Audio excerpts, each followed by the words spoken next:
So today we celebrate the joy that is Hanukkah. And tonight, those who identify as Jewish all over the world, including people from this congregation, will light the first candle on the menorah. Now, we know that Hanukkah isn't the biggest Jewish holiday, but it has become culturally important in a season that can be dominated by Christmas. And it's also important for the wisdom in its story.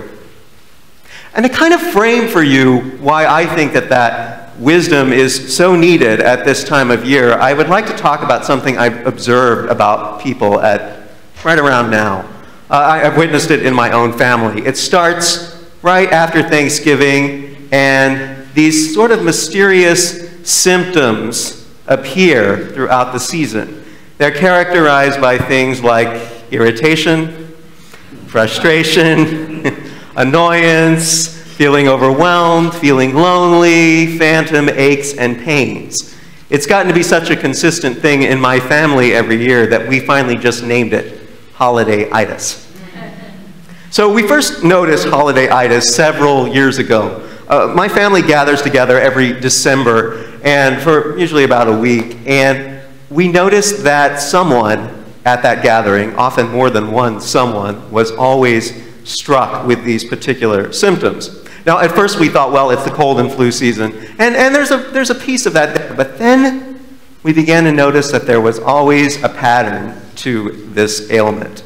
It would, as I said, begin right around Thanksgiving, ramp up through the season until these symptoms would reach their peak when our family would gather together, and then as we went our separate ways, the illness would miraculously vanish, and as New Year's rolled around, everything was fine again. So that got me wondering the obvious. Was this a psychosomatic response to the stresses of the season? Now, admittedly, most of us enjoy this season in some ways. We look forward to celebrating it, but we can't deny that there are stresses from the expectations that are involved with the season. There's the expectation that we will decorate our houses with those infernal, tangle-prone strands of twinkling lights. There's the expectation that we will search through stores, crowded stores, for that perfect gift amongst one thing more glittering and more expensive than the next. And there's this one's the impossible one for me, there's the expectation that will satisfy everyone when it comes to meals, including the carnivores and the vegans, and that 6-year-old kid who will only eat processed chicken pieces shaped like dinosaurs. I speak from experience on that one. Add to that the media pundits with their talk about the war on Christmas and those relatives that you try but you just can't get along with. And all of this is set to that relentlessly cheerful music. Meanwhile, a holiday like Hanukkah with its redemptive message just gets lost in the shuffle. It's enough to give anyone a bad case of Holidayitis. So clearly I speak with passion here. I am not immune to this feeling. And as I was reflecting on this, I was thinking about what it was that sort of was the turning point for me. And I think it was back in my childhood, all the way back when I was about 4 years old. I remember that I saw a commercial on television, and it had Santa Claus in it. And Santa Claus said, "Ho, ho, ho, don't forget the real reason for the season." Now, because this commercial was for a used car lot, even at 4, I guess I had the perception to recognize this is not the real reason for the season. So what was it? Well, I mean, all I could figure out was that Santa and everything that went with Santa must be what the season's all about. So that's what I decided then. Meanwhile, at this time, my father was working 2 jobs, going to night school, and things were tough. Money was tight. And in fact, that commercial I watched on a broken color television set, the only one we owned, the only one we'd ever owned. And it was broken in such a way that everything was projected on the screen in putrid shades of green. So when, for instance, we'd watch the annual airing of The Wizard of Oz, when Dorothy would open the door from Kansas and go into Oz, I didn't know what the big deal was because Oz was the same sickly shade of green as Kansas. So one of my father's jobs during this time was working at a department store for a man named Mr. Ellis. Mr. Ellis was an immigrant, and he helped our family a lot during that time. And he always said that he had been helped when he first came to this country. And he would do things like he would choose clothes in our sizes to dress the mannequins in so that we could have those clothes when they were no longer needed for display purposes. And so one time, he gave my father this Santa Claus that used to stand outside the store. It was an inflatable Santa Claus, and when it was blown up to its full height, it was 9 feet tall, with a head circumference 3 feet around, and great big eyes the size of saucers. So my father said, "Are you sure you don't want to take this home to your family?" And Mr. Ellis said, "Well, no, I'm Jewish, so I think I'll pass." So my dad came home late that night. I was already in bed, and he and my mother huffed and puffed into this Santa Claus until they had blown it up to its full 9 feet tall height. They had to stand in the corner of the living room, and its head touched the ceiling, so it had to bend forward a little bit. And then, happily, they went off to bed. So the next morning's Saturday, and I get up early before everyone else to watch cartoons in that broken television set. And so I'm sitting there waiting for the thing to warm up and turn on. I see reflected in the screen something behind me. Something large and tall, something with staring eyes.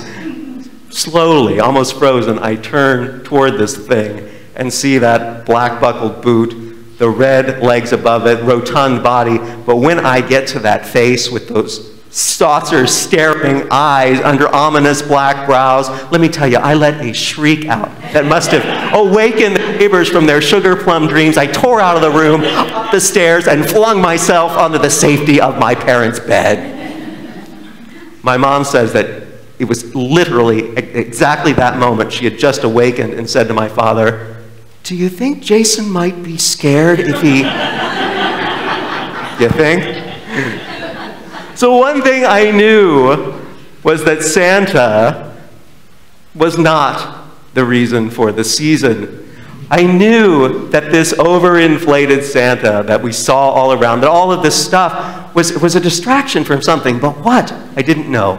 And I remember searching for that and thinking about that, and that's where we get to this Hanukkah story and really getting down to the center of what it means to celebrate and think about Hanukkah. And what I'd like to do now with all of us in this room, because that story took place over 2,000 years ago.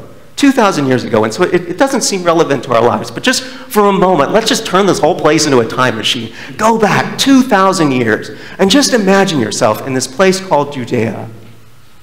You're Jewish, and the center of your spiritual life is the Jewish temple. And what do I mean by that? Center of your spiritual life. I mean that everything that you believe is of ultimate and utmost importance is there in that temple. It's the center of what makes meaning of your life. So this place is sacred beyond sacred. I mean, just imagine what makes your life tick, what makes you want to move forward each day and have hope. This is what they found in that temple. That's the center of that for them. So into that place comes these Greek Syrian soldiers marching in, taking over the temple, declaring it can no longer be used to worship as a Jew. Now it will be dedicated to Zeus. And not only that, anyone in the land found practicing Judaism is subject to death. So I can just think about that fear that people must have felt. The anxiety and the sadness, the sense of loss. And there must have been so little hope at that point. But hope's a funny thing. Hope's a funny thing because it will flame up somewhere in some small way, and that catches on. And that's exactly what happened in a little village with a man named Mattathias. Mattathias had finally had enough one day. And I don't know what the turning point was for him exactly, but he couldn't suffer the degradation and the humiliations of the soldiers one more day. And so he fought back. And his sons fought back. And some of the other villagers joined in. And suddenly, surprisingly, impossibly, there was this small victory in this little village. Well, they couldn't stay there, and so they headed into the wilderness, leaving everything they'd known behind. They headed into the wilderness, and other people started hearing about this group out there, and on this belief, this idea that there was a possibility of change. People left their homes, left everything they knew, and headed out there. And in time, again, impossibly, against all the odds, they defeated the soldiers. That hope, that belief, turned into something real. So can you imagine that first time when they stepped back up into the temple, and they're here in the place that they considered the most sacred, of the utmost importance, but it has now been defiled. It's been desecrated by these soldiers. And they have to rededicate it. And the process of doing that is to burn that oil, burn the lamp for 8 days, 8 nights. But there's only enough sacred, holy, clean oil left for 1 day. And of course, the supposed miracle of the story is that it then burns for the full 8 days. Obviously, historians and scholars nowadays question that particular part of the story, that miracle of the oil. But that doesn't even matter to me, whether that's exactly true or not, because there is a miracle in that story. As Reverend Elizabeth Lerner says of the Maccabee revolt, this inexplicable victory over a force that was larger, better equipped, trained, armed, disciplined, experienced, funded, it could only be a miracle that they were able to defeat them. And this justifies it as a legitimate holiday. That attainable miracle of people banding together to fight oppression is the real burning light of the Hanukkah story. You know, I used to spend Hanukkah with my Jewish relatives as a child, and that story would always seem like such a faraway one for me. Ancient people with different beliefs and different things that were important to them, but I don't see it that way anymore. With Islamophobia rising, I can feel how close the threat of religious persecution can be, and still is. The Jewish people, torn away from their beliefs, their way of life, feels more pertinent than ever. And yet, there is triumph in the Hanukkah story. We find hope there. And along with that call to work together, Hanukkah calls us to come back to what we may have lost sight of in the chaos of our lives. It calls us in the word Hanukkah itself, which means rededication. That may mean most directly the rededication of the temple, but I think it's about the dedication of the Maccabees to work, to lift the oppression, to be in touch with what was of greatest importance to them. And so my question for all of us today is, what do we need to rededicate ourselves to? I think the answer for me is that it's time to rededicate ourselves away from the I culture into a we one, rescuing and delivering ourselves from selfishness and isolation, rededicating our hopes and our actions to that spirit of love that elevates us into our better selves.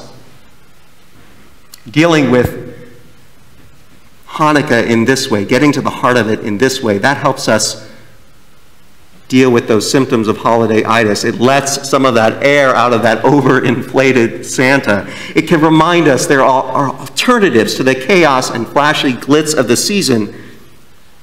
You know, I may have dismissed that story about the giant Santa from my childhood as lacking meaning, but there is meaning in that story, meaning in the beginning of the story, of that man, Mr. Ellis, an immigrant, a Jew, someone who had known oppression firsthand and who had helped our family, who intuitively understood what this was all about, who intuitively understood that this was a time to rededicate ourselves to our sacred connections to one another. But listen, I get it. Holidayitis can rear its head at any point. All that holiday pageantry can sometimes keep us away from what we're really dealing with deep down. all those human connections we've lost through death and other kinds of separation, and all those fractured connections out there in the wider world, which you all know too well. So this can be a lonely time, even amongst family and friends. Contrasted against the glare of tinsel and the expectations of perfection, the broken connections in our lives can seem beyond repair, leaving us feeling stressed, overwhelmed, empty. You know, that glitz and glare can promise us the rich colors of Oz, but can leave us with the sickly green of Kansas. So what do? I think we begin by working to be present to our friends and families and this community right here, giving of our time and love to each other, not losing ourselves amidst impossible expectations. And when we're feeling lonely, when we're feeling overwhelmed by whatever challenge we might be facing at the moment, we reach out and allow ourselves to be comforted by another. And we must also recognize that that oppression in the Hanukkah story doesn't live just in the past, unfortunately. I wish I could tell you that it did, but we know it's in our own neighborhoods and it's there across the globe. We have to save some of that energy spent on things like blowing up that giant Santa Claus to give to others of our time, our presence, our money, in recognition that we have an active role in healing the world. So by all means, with all this talk of Holidayitis, I don't want to put you off from enjoying the season. Celebrate Hanukkah, celebrate the season, string up those colored lights, wrap presents, indulge in festive dinners, but don't forget that it's also this time to rededicate ourselves to reaching out, to giving. And remember, we do that in celebration as well, because in that rededication, we can find joy. That spirit of giving of ourselves with love is the cure for Holidayitis. There is no doubt of that. So I'd like to leave you here before the first night of Hanukkah with a warning. To beware of Holidayitis, to nip those symptoms in the bud when they come on, and also to beware of oversized Santa Clauses. That may be my own thing, but you know what? Don't beware of the love at our core that Hanukkah calls us to rededicate ourselves to. Go out and spread that love around. It's the magic but attainable oil that fuels our lamps, and it's available not just for 8 days, but all year round. Happy Hanukkah, everyone.